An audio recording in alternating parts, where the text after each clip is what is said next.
Assalamualaikum warahmatullahi wabarakatuh. Yang terhormat Bapak Adi Susilo selaku tutor dalam mata kuliah Kewirausahaan Produk Pangan Universitas Terbuka, serta rekan-rekan mahasiswa semua yang berbahagia. Pada kesempatan kali ini, saya akan memaparkan tugas 2 saya, yaitu laporan proposal kelayakan usaha produk pangan. Dalam hal ini, saya membuat proposal kelayakan usaha keripik pisang coklat. Langsung saja, dalam penyusunan proposal kelayakan usaha ini tentunya ada beberapa pedoman yang harus kita perhatikan dengan tujuan untuk proposal kelayakan usaha tersebut terstruktur dan sistematis. Kemudian, agar mudah mempresentasikan usaha pangan yang sedang kita rencanakan.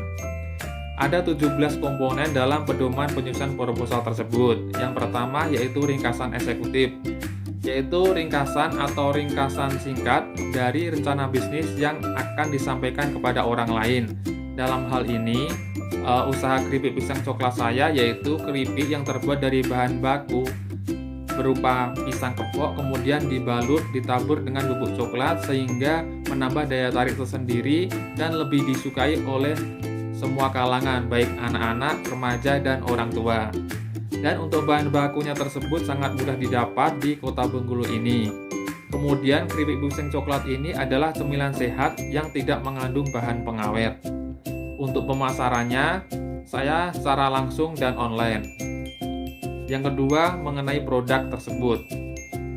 Untuk bahan baku ada pisang, gula bubuk, dan coklat bubuk. Kemudian atribut pangan ada warna, rasa, tekstur. Untuk kemasan yang tersendiri ini menggunakan kemasan klip dengan label kemasan yang menyangkut informasi dari produk tersebut. Ada nama produk, ada komposisi, ada berat, ada nomor izin PIRT, kemudian ada produsen, ada alamat produsen, ada kode produksi, dan tanggal expired date. Kemudian untuk penjualannya, ini secara langsung dan media sosial. Sebelum kita lakukan pemasaran, produk ini telah saya uji coba pasar dulu dengan teman-teman kantor dan tetangga rumah. Alhamdulillah produk ini mendapat respon yang sangat positif dari teman-teman tersebut. Kemudian untuk pengembangannya nanti kita akan mengadakan pengadaan karyawan agar keripik pisang ini bisa produksi lebih banyak. Kemudian kita mengadakan perluasan pemasaran yang meliputi toko, kios, pusat oleh-oleh, dan minimarket. Yang ketiga, untuk teknis dan teknologi, ini ada alur cat proses produksinya dari bahan baku, kemudian dilakukan pengupasan, kemudian perendaman, kemudian pencucian, terus pengirisan, kemudian penggorengan, terus pencampuran bumbu rasa coklat, kemudian yang terakhir yaitu pengemasan. Yang keempat yaitu lingkungan pasar. Untuk pemasaran sendiri ini kita pasarkan di Kota Bengkulu. Targetnya untuk semua kalangan, anak-anak, remaja, dan orang tua. Untuk penjualannya pertama bisa langsung, yaitu bisa datang ke tempat produksi, kemudian bisa didapatkan di toko, di pusat oleh-oleh, dan kios. Kemudian kita juga melakukan penjualan secara online melalui WhatsApp dan media sosial. Yang kelima yaitu persaingan. Untuk dalam persaingan produk baru ini tentunya ada beberapa hambatan, yaitu mengetahui keinginan pasar dan bagaimana bisa diterima produk ini di pasaran mendapatkan hati konsumen atau pelanggan. Untuk itu maka kedepannya kita juga melakukan beberapa inovasi seperti penambahan rasa, ada rasa keju, ada rasa kopi, ada rasa susu, ada rasa balado, dan barbecue. Kemudian untuk nomor 6 yaitu industri. Industri ini masih tergolong industri skala kecil menengah atau UKM pangan industri rumah tangga, yaitu perusahaan yang memiliki usaha di tempat tinggal dengan peralatan pengolahan yang masih sederhana secara manual atau konvensional hingga semi otomatis. Kemudian nomor 7 model bisnis. Untuk model bisnis kita menggunakan pendekatan model bisnis secara kanvas. Itu mencakup 9 segmen. Yang pertama ada customer segment, ada value proposition, ada channel, ada customer relationship, ada key partner, ada cost structure, ada revenue stream, ada key result, dan ada revenue activity. Ini penjelasannya. Yang pertama, customer segmen, bahwa segmen tersebut, segmen pemasaran ini semua kalangan, meliputi anak-anak, remaja, sampai dengan orang tua, hingga dari tingkat pendapatan mulai dari kelas menengah ke bawah.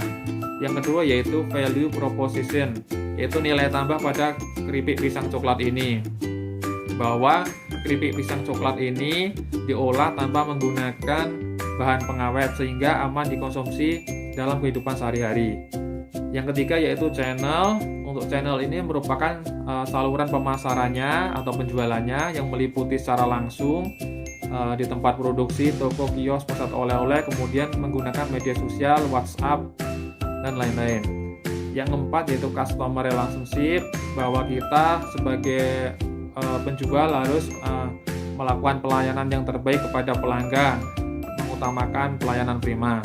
Yang kelima yaitu key partners, kita menjalin kerjasama kemitraan juga dengan toko, warung, toko pusat oleh-oleh. Yang keenam yaitu cost structure, ini biaya yang meliputi biaya bahan baku, biaya proses pengolahan, biaya kemasan, biaya marketing, dan gaji karyawan. Kemudian ada revenue stream, yaitu bahwa produk tersebut perlu adanya inovasi seperti penambahan rasa dan model kemasan.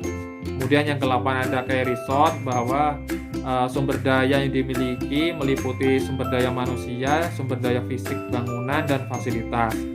Yang ke-9 ada revenue activity, perusahaan harus mempunyai aktivitas lain seperti aktivitas sosial masyarakat agar perusahaan tersebut dapat diterima dan bermanfaat di masyarakat.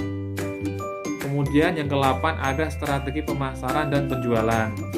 Strategi distribusi keripik pisang coklat ini dijual langsung ke pelanggan melalui toko, kios, dan toko pusat oleh-oleh, atau bisa dipesan secara online via WhatsApp ataupun melalui media sosial. Untuk harga keripik pisang coklat ini sangat terjangkau, yaitu 15.000 per bungkus atau per 250 gram. Kemudian nomor 9 yaitu produksi atau operasi. Untuk kegiatan produksinya ini dilakukan di tempat tinggal yang masih bersatu dengan dapur rumah tangga. Tapi yang terpenting bahwa produksi tersebut tidak bersamaan dengan kegiatan harian dapur. Kedua yaitu proses produksi masih dilakukan secara manual atau konvensional. Kemudian peralatan yang digunakan pun juga masih sederhana. Yang ke-10 yaitu manajemen dan SDM. Usaha keripik pisang coklat membutuhkan 3 manajemen utama. Yang pertama yaitu manajer produksi, meliputi yang bertugas melakukan pemantauan berlangsungnya produksi.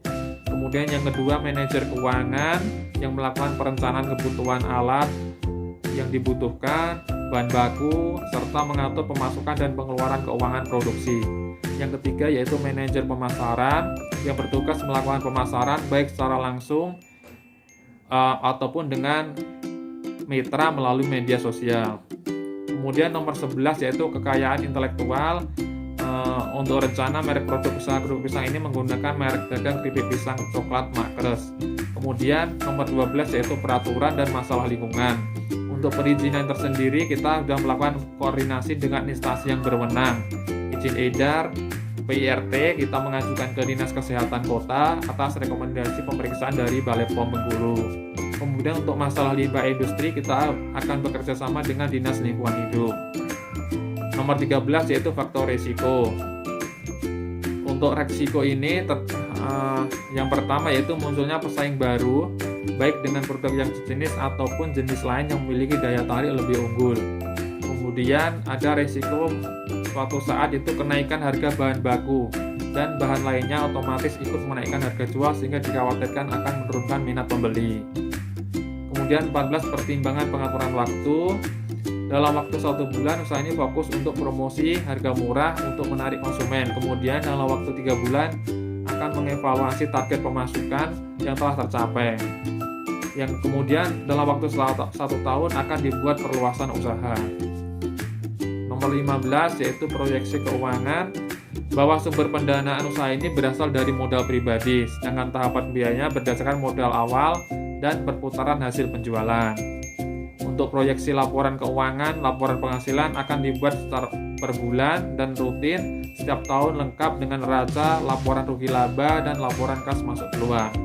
16 strategi modal, sumber modal utama dari usaha ini, yaitu dari keuangan pribadi, kemudian untuk selanjutnya sebagian diambil dari perputaran omset atau laba dari penjualan. 17 rekomendasi akhir, yaitu pertama, usaha keripik pisang coklat ini adalah konsep bisnis yang layak secara finansial dan non finansial karena mempertimbangkan bahan baku yang mudah didapat di kota Bengkulu ini. Kemudian cara produksi dan peralatannya sangat sederhana.